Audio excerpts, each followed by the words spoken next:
ഓം നമ ശിവായ. ജ്യോതിഷ രത്നം ചാനലിലേക്ക് ഏവർക്കും സ്വാഗതം. ഈ വീഡിയോയിൽ 4-ാം ഭാവവുമായി ബന്ധപ്പെട്ട കാര്യങ്ങളുടെ വിശദാംശങ്ങൾ പറയാം. ഈ ഭാവം കൊണ്ട് വാഹനം, ബന്ധുക്കൾ, അമ്മ, വീട്, ഭൂമി, മാളിക, നിധി, കൃഷി തുടങ്ങിയ കാര്യങ്ങളുടെ ശുഭാശുഭങ്ങളെപ്പറ്റി ചിന്തിക്കുന്ന ഈ ഭാവത്തിന് മാതൃഭാവം എന്ന പേരിൽ അറിയപ്പെടുന്നു. ഈ ഭാവത്തെക്കുറിച്ച് പറയുന്ന പുതിയ ഒരു വീഡിയോയിലേക്ക് ജ്യോതിഷ വിശ്വാസികളായ ഏവർക്കും ഒരിക്കൽ കൂടി സ്വാഗതം ആശംസിക്കുന്നു, ക്ഷണിക്കുന്നു. ആദ്യമായി 4-ാം ഭാവാധിപൻ ലഗ്നത്തിലും ലഗ്നാധിപൻ 4-ാം ഭാവത്തിലും ജനന സമയത്ത് നിൽക്കുന്നു എങ്കിൽ ജാതകൻ സർക്കാർ ജോലി ഉള്ളവനും നല്ല ഗ്രഹമുള്ളവനും വളരെ സുഖമുള്ളവനും ആയിരിക്കും. അടുത്തത് 4-ാം ഭാവാധിപൻ ലഗ്നാധിപനോട് യോഗം ചെയ്ത് ഇഷ്ടഭാവത്തിൽ സ്ഥിതി ചെയ്താൽ ജാതകൻ വളരെ ഗ്രഹങ്ങളുടെ ഉടമസ്ഥനായി തീരുകയോ അല്ലെങ്കിൽ ധാരാളം കെട്ടിടങ്ങൾ നിർമ്മിക്കുന്ന ഒരു ഉദ്യോഗസ്ഥനോ ആയിരിക്കും.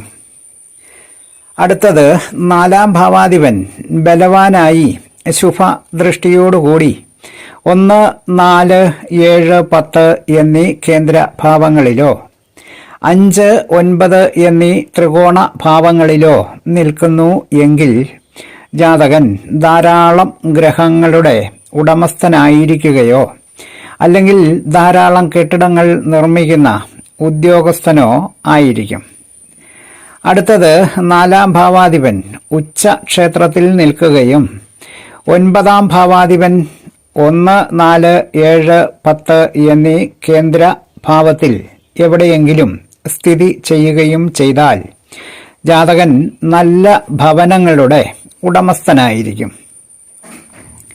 അടുത്തത് 4-ാം ഭാവാധിപൻ 9-ാം ഭാവാധിപനുമായി യോഗം ചേർന്ന്, അതായത് ഭാഗ്യാധിപനുമായി യോഗം ചേർന്ന് 4-ാം ഭാവത്തിലോ ലഗ്നഭാവത്തിലോ നിൽക്കുന്നു എങ്കിൽ ജാതകൻ വളരെ ഉയർന്ന തലത്തിൽ ഔന്നത്യം പ്രാപിക്കുന്നവനായിരിക്കും.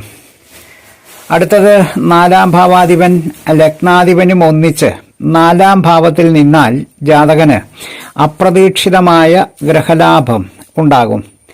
എന്നാൽ 4-ാം ഭാവത്തിൽ അല്ലാതെ വേറെ ഒരു ഭാവത്തിൽ അങ്ങനെ നിന്നാൽ ഗ്രഹലാഭ യോഗം ഉണ്ടാകണമെന്നില്ല. അടുത്തത് 4-ാം ഭാവാധിപൻ 10-ാം ഭാവാധിപനോട് ചേർന്ന് ഇഷ്ടഭാവത്തിൽ നിൽക്കുകയും ശനി 7-ാം ഭാവത്തിലും ബുധൻ 3-ാം ഭാവത്തിലും സ്ഥിതി ചെയ്താൽ ജാതകൻ വിശിഷ്ടങ്ങളായ ഭവനങ്ങൾ ഉള്ളവനായിരിക്കും. അടുത്തത് 4-ാം ഭാവാധിപൻ 7-ാം ഭാവാധിപനും പരസ്പരം പരിവർത്തനം ചെയ്ത് ഇഷ്ടഭാവത്തിൽ നിൽക്കുകയോ 4-ാം ഭാവാധിപനോ ശുക്രനോ 7-ാം ഭാവാധിപനോ ദൃഷ്ടി ചെയ്യുകയോ ചെയ്താൽ ജാതകൻ ഭാര്യയുടെ വക സ്വത്തുക്കളോ കെട്ടിടങ്ങളോ ലഭിക്കുന്നവൻ ആയിരിക്കും. അടുത്തത് 4-ാം ഭാവം ബുധന്റെ ക്ഷേത്രമാകുകയും അവിടെ വ്യാഴം നിൽക്കുകയോ അല്ലെങ്കിൽ അങ്ങോട്ട് വ്യാഴം ദൃഷ്ടി ചെയ്യുകയോ ചെയ്താൽ ജാതകൻ പല കെട്ടിടങ്ങൾ ഉണ്ടാക്കുന്നവനും തച്ചുശാസ്ത്രത്തിൽ നല്ല പാണ്ഡിത്യമുള്ളവനും ആയിരിക്കും. അടുത്തത് 4-ാം ഭാവം ചരരാശിയായിരിക്കുകയും 4-ാം ഭാവാധിപൻ ബലവാനായി മറ്റൊരു ചരരാശിയിൽ നിൽക്കുകയും ചെയ്താൽ ജാതകൻ പല സ്ഥലങ്ങളിലും കെട്ടിടങ്ങൾ ഉള്ളവനായിരിക്കും. അടുത്തത് 4-ാം ഭാവത്തിൽ ശനിയും സൂര്യനും നിൽക്കുകയും 9-ാം ഭാവത്തിൽ ചന്ദ്രനും 11-ാം ഭാവത്തിൽ ചൊവ്വയും നിൽക്കുന്ന ജാതകന് നാൽക്കാലികളിൽ നിന്ന് വേണ്ടുവോളം ധനലാഭവും വളരെ നല്ല നിലയിൽ ജീവിതത്തിൽ അഭിവൃദ്ധിയും ഉണ്ടാകുന്നവനായിരിക്കും. അടുത്തത് 4-ാം ഭാവത്തിൽ വ്യാഴം നിൽക്കുകയും 4-ാം ഭാവത്തിലേക്ക് വ്യാഴത്തിന്റെ ദൃഷ്ടി ഉണ്ടാകുകയും 4-ാം ഭാവം ഒരു ശുഭക്ഷേത്രമാകുകയും ചെയ്താൽ ജാതകൻ ബന്ധുജനങ്ങൾക്ക് പ്രിയപ്പെട്ടവനായും കുല മുഖ്യനും ആയിരിക്കുന്നതാണ്. അടുത്തത് 4-ാം ഭാവാധിപൻ വ്യാഴത്തിന്റെ ദൃഷ്ടിയോടുകൂടി ലഗ്നഭാവത്തിൽ നിന്നാൽ ജാതകൻ രാജപൂജിതനും അല്ലെങ്കിൽ സർക്കാർ ജോലി ഉള്ളവനും ആയിരിക്കും. അടുത്തത് 4-ാം ഭാവാധിപൻ ലഗ്നാധിപനോട് ചേർന്ന് 4-ാം ഭാവത്തിൽ നിന്നാൽ ജാതകന് നല്ല ബന്ധുബലം ഉണ്ടായിരിക്കുകയും ബന്ധുക്കളാൽ സ്നേഹിക്കപ്പെടുന്നവനും ആയിരിക്കും. അടുത്തത് 4-ാം ഭാവത്തിൽ 4-ാം ഭാവാധിപൻ അല്ലാത്ത പാപഗ്രഹങ്ങൾ നിൽക്കുകയും 4-ാം ഭാവാധിപന് പാപഗ്രഹ യോഗമോ അനിഷ്ട സ്ഥാനത്തിൽ സ്ഥിതിയോ വന്നാൽ ജാതകൻ ബന്ധുജനങ്ങളെ കൊണ്ട് ദുരിതം അനുഭവിക്കുന്നവനും ദുഷിച്ച ബന്ധുക്കളുമായി കൂട്ടുകെട്ട് ഉള്ളവനും ആയിരിക്കും. അടുത്തത് 4-ാം ഭാവാധിപൻ 12-ൽ നിന്നാൽ ജാതകന് ബന്ധുക്കളുടെ ബലം തീരെ ഉണ്ടാകുകയില്ല. കുടുംബസ്വത്ത് യാതൊന്നും കിട്ടുകയുമില്ല.